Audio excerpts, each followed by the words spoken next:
Deux chiffres suffisent à fissurer un équilibre déjà fragile. Un écart mesuré et 5 milliards qui planent comme une ombre comptable. D'un côté, l'argent circule sans bruit, presque banal. De l'autre, une vigilance patiente assemble des micro-signaux, compare des flux et refuse de prendre l'anomalie pour une simple coïncidence. Que signifie, pour vous, la résistance d'Ibrahim Traoré face à une pression extérieure organisée, capable de transformer une faille institutionnelle en point d'appui discret puis en levier durable? Derrière une valise, des listes et des contacts, la question demeure. Jusqu'où un pays peut-il encaisser avant que ses mécanismes de protection soient réellement éprouvés? Cette analyse avance avec une promesse simple et un risque assumé. Elle ne cherche ni à dénoncer ni à glorifier, mais à expliquer comment un État fragilisé peut néanmoins maintenir une cohérence stratégique durable face à des pressions discrètes. Pour le lecteur, le bénéfice est immédiat. Comprendre les mécanismes avant les récits, les écarts mesurables avant les slogans, les procédures avant les accusations. Le risque, en revanche, est double. Confondre un incident silencieux avec une rupture spectaculaire ou ignorer la logique d'accumulation qui transforme des micro-écarts tolérables en architecture de pression structurée. En suivant une chronologie resserrée et des comparaisons prudentes, le cadre proposé vise à distinguer vigilance institutionnelle et réaction improvisée, tout en situant le rôle d'Ibrahim Traoré non comme un symbole isolé, mais comme un repère fonctionnel dans un système soumis à des tests répétés. La bascule survient avec un chiffre précis, un écart de 17% dans certains flux internes détectés lors d'une vérification de routine. Pris isolément, ce delta n'a rien d'explosif. Il ne déclenche ni alarme publique ni réaction immédiate. Pourtant, il suffit à déplacer l'analyse d'une anomalie ponctuelle vers l'hypothèse d'un schéma récurrent, suffisamment cohérent pour mériter une attention élargie. Ce glissement méthodologique est discret mais décisif, car il transforme un contrôle technique ordinaire en travail structuré de compréhension systémique. C'est dans ce cadre que le contexte autour d'Ibrahim Traoré prend forme. Les éléments disponibles décrivent un environnement déjà sous tension, où chaque variation chiffrée change de signification selon qu'elle s'inscrit dans une série courte ou dans une chronologie étendue. L'écart de 17% agit comme un révélateur.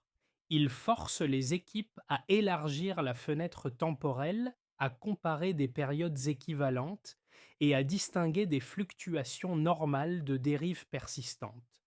Le cadre institutionnel burkinabé, tel qu'il apparaît dans les sources, privilégie des mécanismes de surveillance graduelle plutôt que des réactions brusques.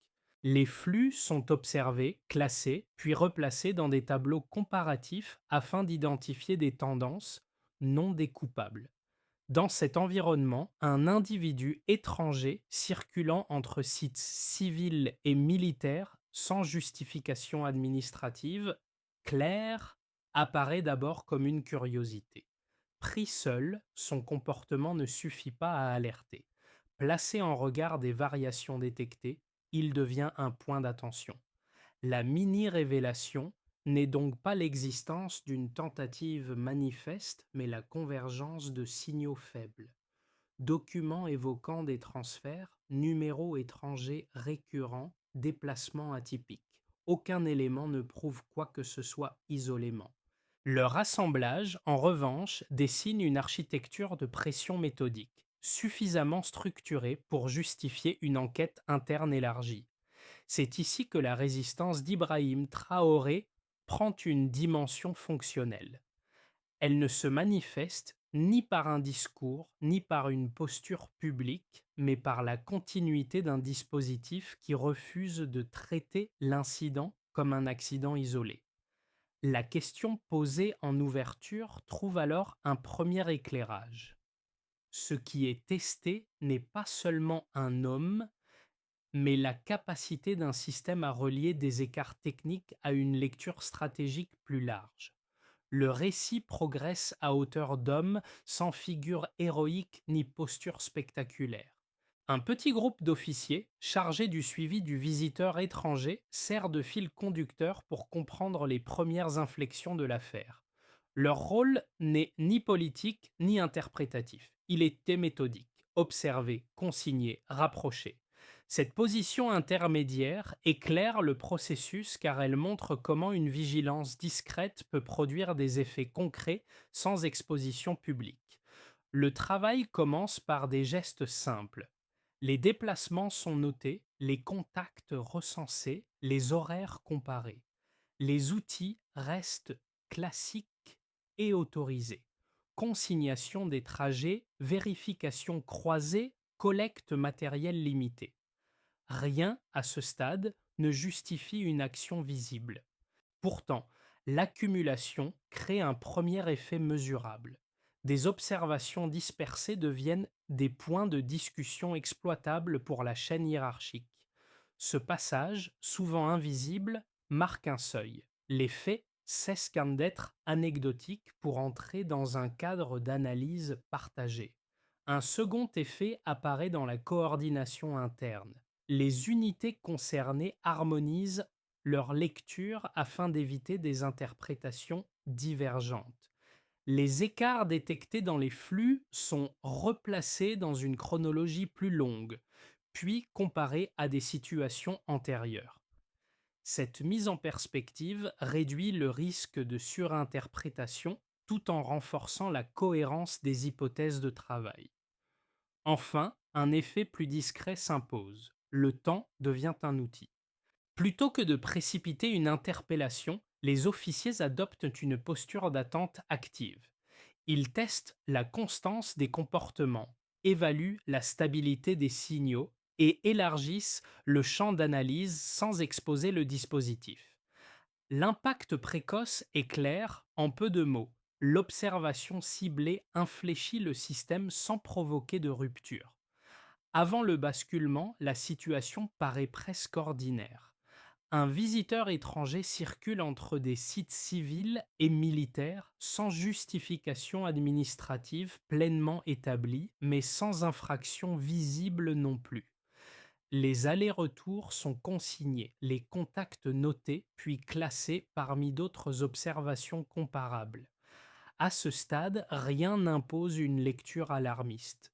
L'incident reste catalogué comme une anomalie faible, tolérable tant qu'elle ne s'inscrit pas dans une répétition mesurable.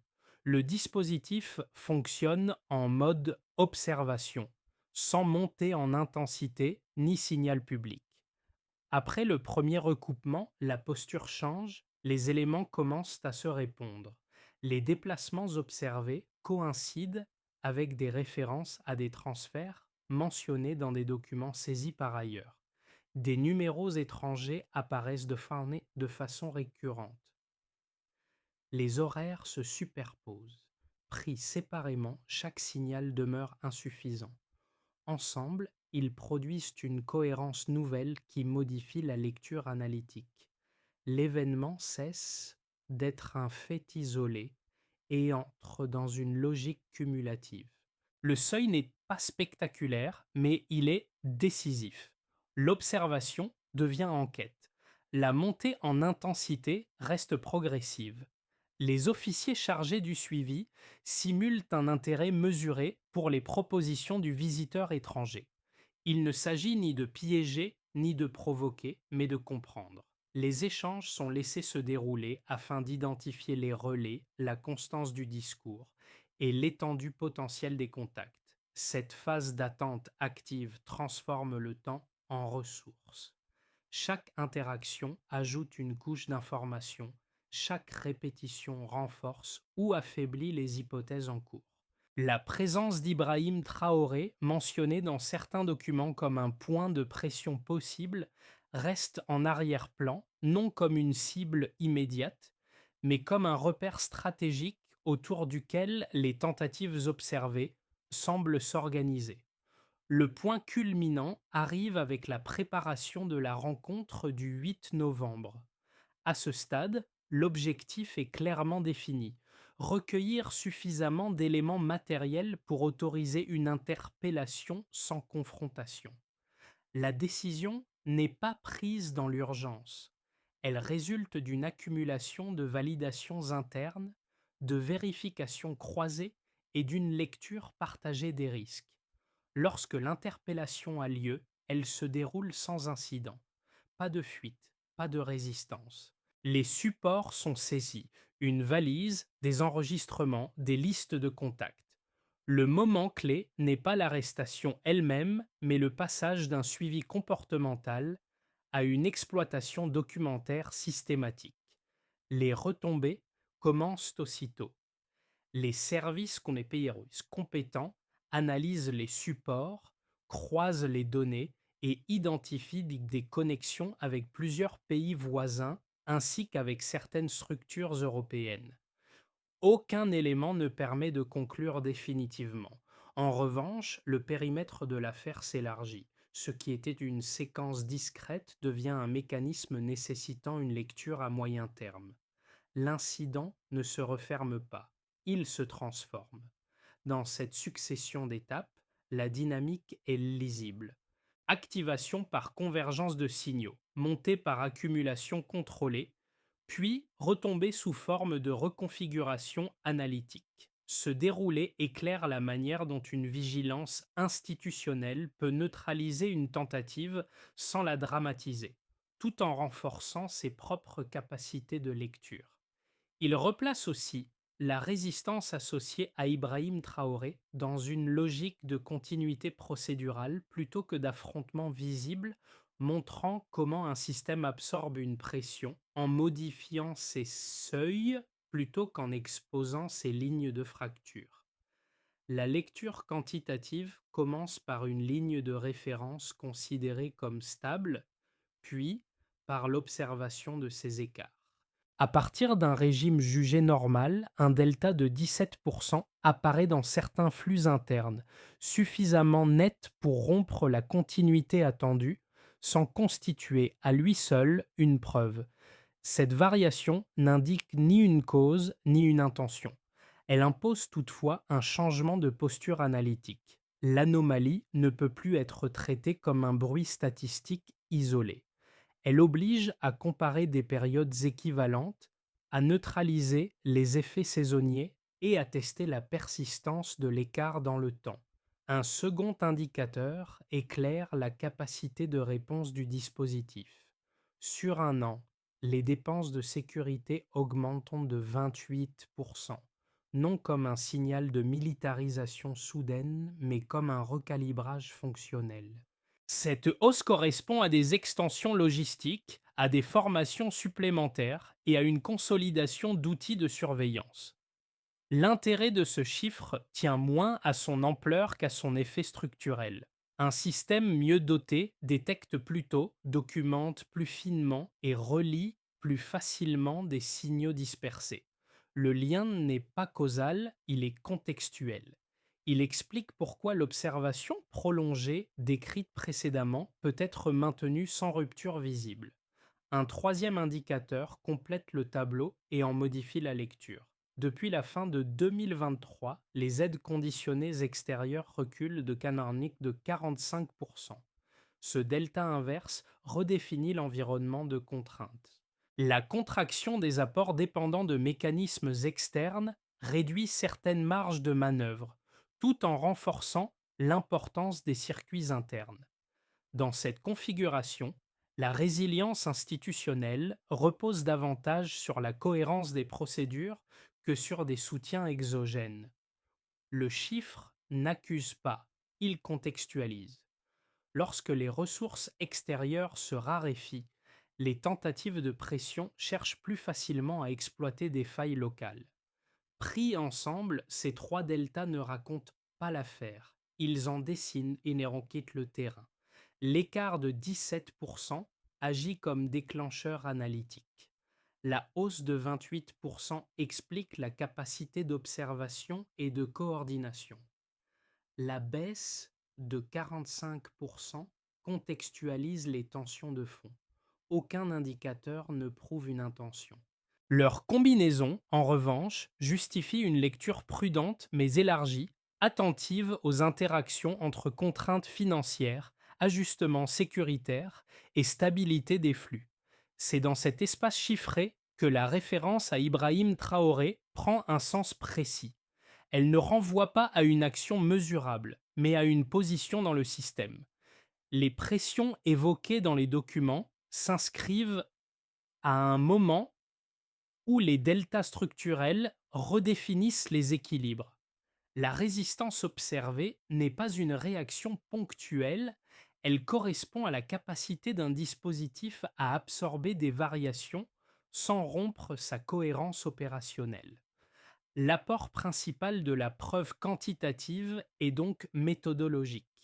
Elle permet de relier un micro-événement à des transformations mesurables du cadre général, sans conclure au-delà des données disponibles. Les chiffres ne tranchent pas. Ils balisent, indiquent où regarder, quand élargir l'analyse et pourquoi certaines anomalies méritent d'être suivies dans la durée. Sur cette base limitée mais structurante, la suite du raisonnement peut avancer sans basculer dans l'interprétation. Deux lectures techniques, toutes deux cohérentes dans leur logique interne, structurent l'interprétation des effets observés. La première repose sur l'idée d'une dépendance structurelle. Selon cette approche, des systèmes exposés à des contraintes logistiques et financières ont historiquement besoin d'appuis extérieurs pour stabiliser leur chaîne critique.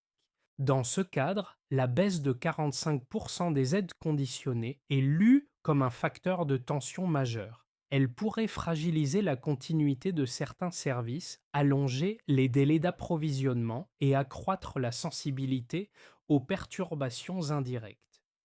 L'argument est robuste sur le plan fonctionnel. Lorsque les apports se contractent, les marges d'erreur se réduisent et les coûts cumulés augmentent même sans rupture visible. La seconde lecture adopte l'angle de l'autonomie institutionnelle. Elle considère que la contraction des soutiens extérieurs peut coexister avec une réorientation interne des ressources. Les données disponibles mentionnent ainsi une hausse de 37% des revenus issus de l'or, interprété comme un indicateur de capacité d'absorption. Cette approche ne suppose pas une intention politique, elle constate une transformation mesurable des circuits internes. Un système gagne en flexibilité lorsqu'il internalise ses ajustements, même au prix de réorganisations temporaires.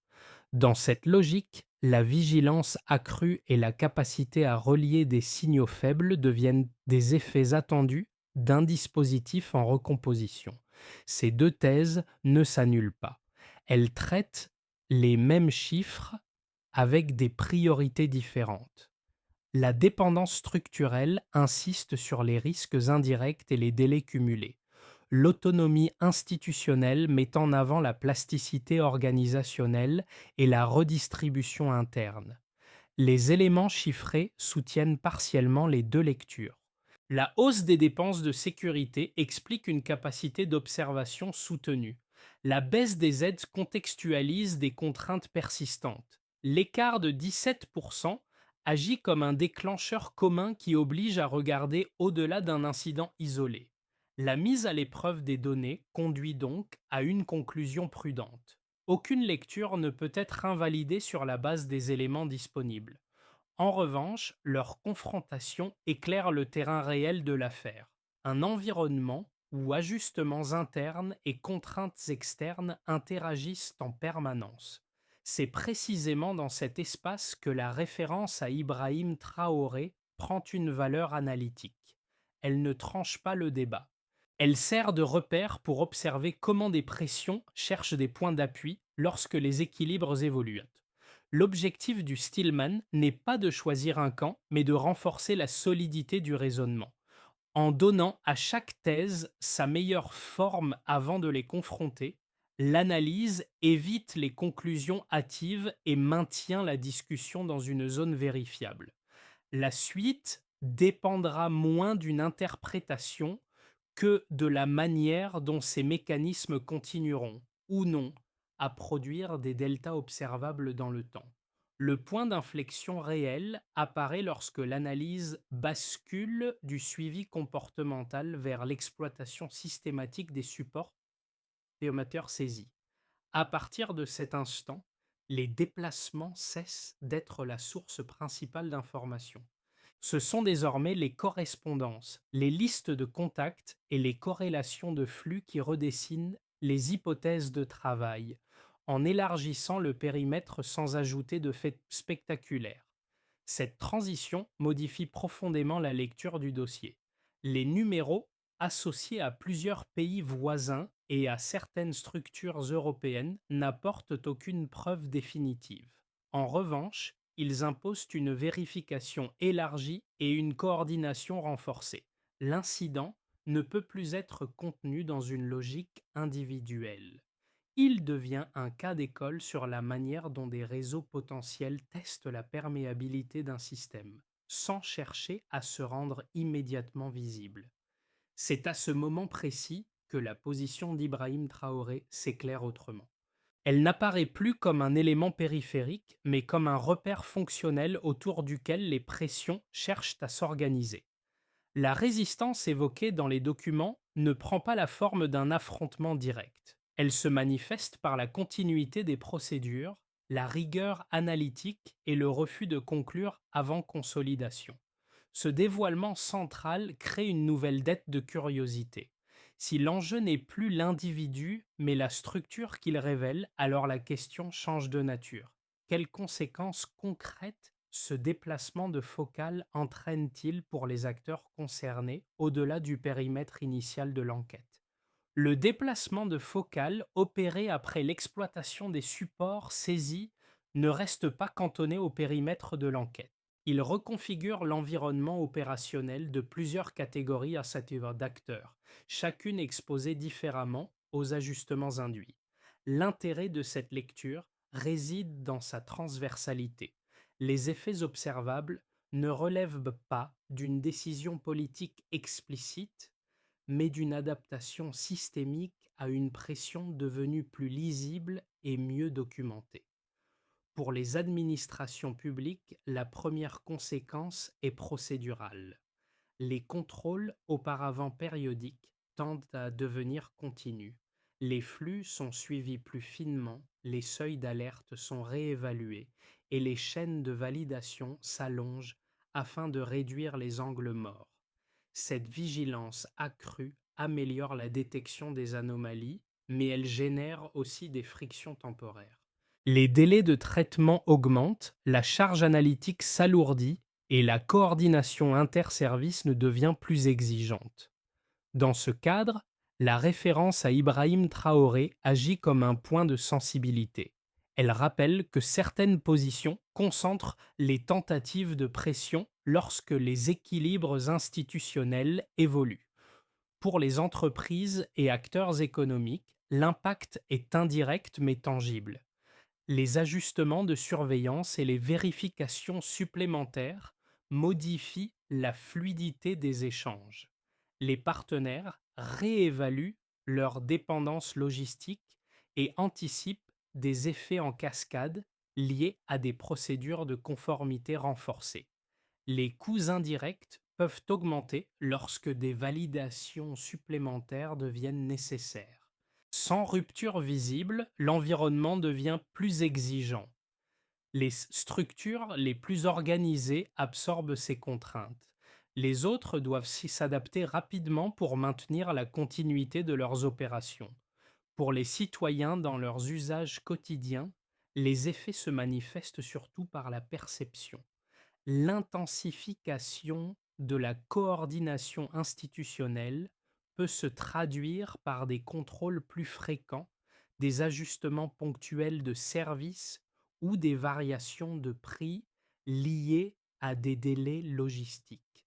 Ces changements restent diffus, mais ils influencent les routines et la confiance. Les populations ne perçoivent pas l'enquête elle-même, mais les ajustements qu'elle entraîne dans la gestion ordinaire. Pour les régions concernées, enfin, l'exposition est territoriale. Les infrastructures locales absorbent les effets des procédures renforcées, qu'il s'agisse de surveillance, de circulation de l'information ou de coordination entre unités. Les flux régionaux peuvent connaître des décalages temporaires lorsque certaines opérations exigent une validation supplémentaire. La stabilité dépend alors de la capacité des centres décisionnels à contenir la propagation d'une perturbation initialement localisée. Pris ensemble, ces effets montrent que l'incident n'agit pas comme un choc unique, mais comme un révélateur. Il met en lumière la manière dont un système redistribue ses priorités lorsqu'une pression extérieure devient plus structurée. La mention d'Ibrahim Traoré ne renvoie pas ici à une action individuelle mesurable, mais à une fonction dans l'équilibre général. Elle sert de repère pour comprendre pourquoi des ajustements techniques apparemment neutres produisent quand même des répercussions concrètes sur plusieurs niveaux simultanément. Trois trajectoires peuvent être esquissées à partir des mécanismes observés sans anticiper d'orientation politique ni attribuer d'intention. Elles servent de cadre conditionnel pour lire l'évolution possible des flux, de la coordination et de la capacité d'absorption des deltas déjà identifiés. Dans le scénario de base le plus proche de la dynamique actuelle, les paramètres se maintiennent. La vigilance reste élevée, les procédures consolidées s'installent dans la durée et la coordination interservices demeure fonctionnelle. Les écarts détectés, dont celui de 17%, continuent d'être surveillés à l'aide de tableaux comparatifs élargis. Les anomalies résiduelles persistent sans provoquer de rupture. Les ajustements internes absorbent la pression au prix de délais maîtrisés et de coûts organisationnels stabilisés. Dans cette trajectoire, les points de sensibilité demeurent identifiés, mais sans entraîner de reconfiguration majeure de l'environnement opérationnel. Dans le scénario optimiste, les capacités gagnent en efficacité. Les retours d'expérience issus de l'exploitation documentaire améliorent la détection précoce et réduisent les angles morts. Les mécanismes de prévention deviennent plus réactifs, limitant la propagation des perturbations. Les acteurs économiques stabilisent leur chaîne logistique, ce qui allège les frictions indirectes et raccourcit certains délais de conformité. La cohérence procédurale se renforce et les pressions extérieures peinent à trouver des points d'appui durables. Les écarts sont traités plus tôt avant de produire des effets cumulatifs. Dans le scénario dégradé, les fluctuations persistent et s'intensifient. Les pressions extérieures se diversifient tandis que les ajustements internes prennent plus de temps à produire leurs effets. Les délais s'allongent, les coûts de conformité augmentent et certaines régions exposées ressentent davantage les effets secondaires. La continuité reste possible, mais sous tension méthodologique. Les seuils d'alerte sont atteints plus fréquemment, exigeant une attention soutenue pour éviter une accumulation de friction. Une recommandation de méthode permet de lire ces scénarios sans les figer. Si la coordination se consolide, alors la résilience progresse. Si les deltas s'accumulent sans correction, alors la pression augmente. L'enjeu n'est pas de choisir un avenir, mais d'identifier les leviers qui rendent chaque trajectoire plus ou moins probable. Qualité de la coordination, lisibilité des procédures, capacité à comparer des périodes équivalentes et à corriger tôt des dérives modestes. La question ouverte demeure volontairement suspendue. Dans un environnement où les pressions sont discrètes et continues, quels indicateurs doivent primer pour décider d'un simple ajustement ou d'un changement de posture plus profond?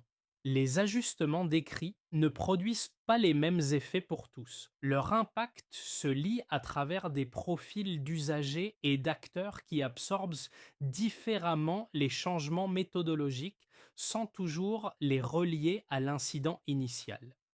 Cette lecture par groupe permet de comprendre comment une transformation institutionnelle, même technique, se diffuse dans la société sans bruit, mais avec des effets cumulatifs.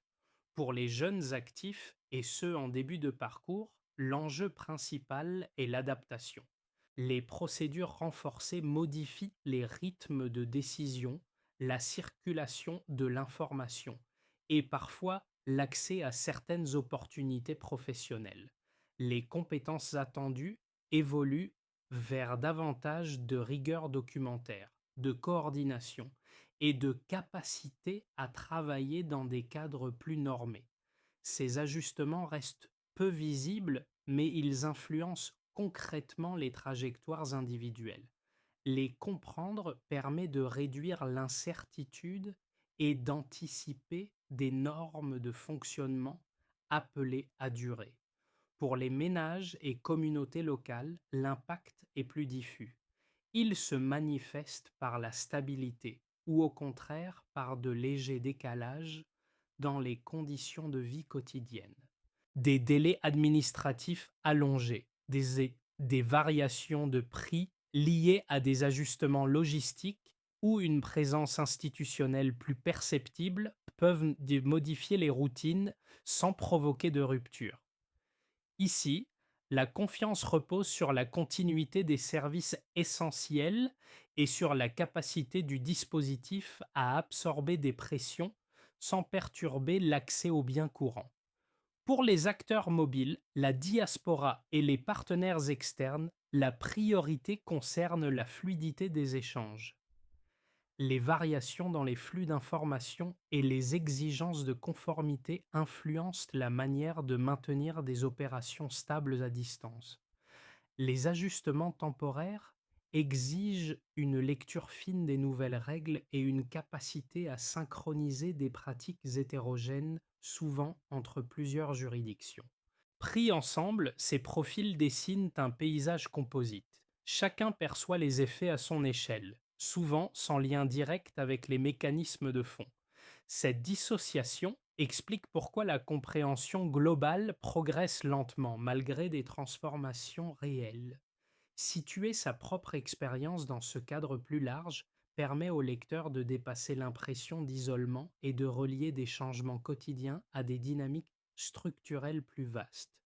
À ce stade, les éléments disponibles permettent de dégager une feuille de route méthodique centrée sur des actions reproductibles plutôt que sur des intentions supposées. L'objectif n'est pas de répondre à un événement isolé, mais de stabiliser un système soumis à des pressions multiples en réduisant les angles morts sans provoquer de rupture. Dans ce cadre, la référence à Ibrahim Traoré sert de point d'ancrage analytique. Elle rappelle que certaines positions concentrent l'attention extérieure et exigent en retour une cohérence renforcée des dispositifs internes. La première étape consiste à consolider la surveillance. Les unités techniques intègrent l'ensemble des flux observés dans des tableaux unifiés comparables dans le temps. Des seuils d'alerte sont définis à partir des deltas déjà identifiés afin de distinguer rapidement une fluctuation normale d'une dérive persistante. La performance se mesure par la réduction du temps de détection et par la stabilité des séries GPBCTI comparatives, non par le nombre d'alertes produites. Vient ensuite l'optimisation des ressources critiques. Les équipes cartographient les capacités internes, identifient les dépendances sensibles et établissent des protocoles de continuité. L'enjeu n'est pas l'abondance, mais la lisibilité opérationnelle. Les indicateurs portent sur la disponibilité réelle, la redondance fonctionnelle et la capacité à absorber un choc sans interruption visible des services essentiels. La troisième étape concerne l'harmonisation de la communication interne. Les procédures et les procédures sont clarifiées, les responsabilités précisées et les formations ciblées afin de réduire les erreurs d'interprétation. L'efficacité se juge à la cohérence des décisions prises face à des signaux identiques et à la diminution des lectures contradictoires entre unités. Enfin, une évaluation périodique permet l'ajustement continu. Des audits réguliers comparent les écarts résiduels aux lignes de référence initiales. Les corrections sont intégrées sans emphase dans une logique d'amélioration progressive plutôt que de réforme brutale. Cette feuille de route ne promet pas l'absence de pression, elle propose un cadre pour l'absorber durablement. Lorsque l'on revient au motif discret qui traversait les premières séquences, celui d'un petit groupe d'officiers observant, notant, attendant, l'ensemble du récit prend une tonalité différente. Il ne s'agissait pas d'un moment spectaculaire, mais d'une accumulation patiente. Chaque déplacement consigné, chaque flux comparé, chaque seuil réévalué a contribué à transformer une suspicion mineure en apprentissage durable. Le fil conducteur n'est ni l'interpellation ni la tentative avortée, mais la manière dont un système apprend en marchant sans rompre sa continuité. Dans cette perspective, la référence à Ibrahim Traoré cesse d'être un point de tension isolé.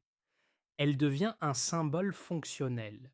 Elle rappelle que certaines figures cristallisent les pressions extérieures, non parce qu'elles provoquent, mais parce qu'elles structurent un équilibre que d'autres cherchent à infléchir. La résistance observée ne se lie pas dans un geste unique ou une déclaration publique.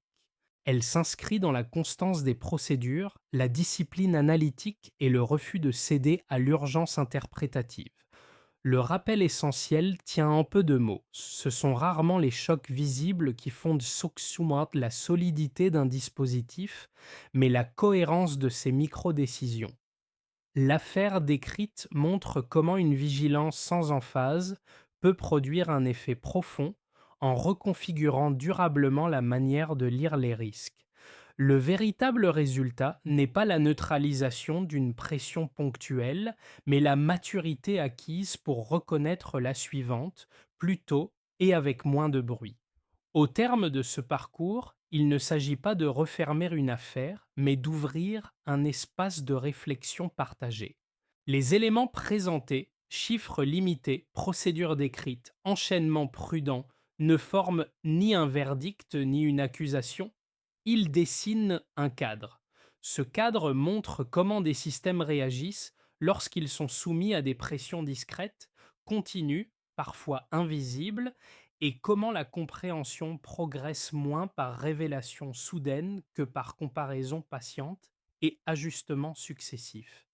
Cette mise en perspective invite à dépasser la réaction immédiate, situer un événement dans une chronologie, situer un chiffre par rapport à sa ligne de base, situer une figure comme Ibrahim Traoré, non dans un récit personnalisé, mais dans une architecture plus large où certaines positions deviennent des points de pression récurrents. C'est à ce niveau que l'analyse prend sa valeur collective en permettant de discuter des mécanismes plutôt que des intentions, des seuils plutôt que des slogans. La diversité des regards enrichit cette lecture. Certains y verront un enjeu institutionnel, d'autres un signal économique, d'autres encore une dynamique sociale plus diffuse. Aucun angle n'épuise le sujet. C'est leur confrontation qui renforce la compréhension commune et évite les conclusions hâtives. Alors, à votre échelle, quel aspect de cette dynamique vous semble le plus déterminant à explorer davantage? La capacité de détection, la coordination des acteurs ou la manière dont des pressions discrètes redessinent durablement les équilibres?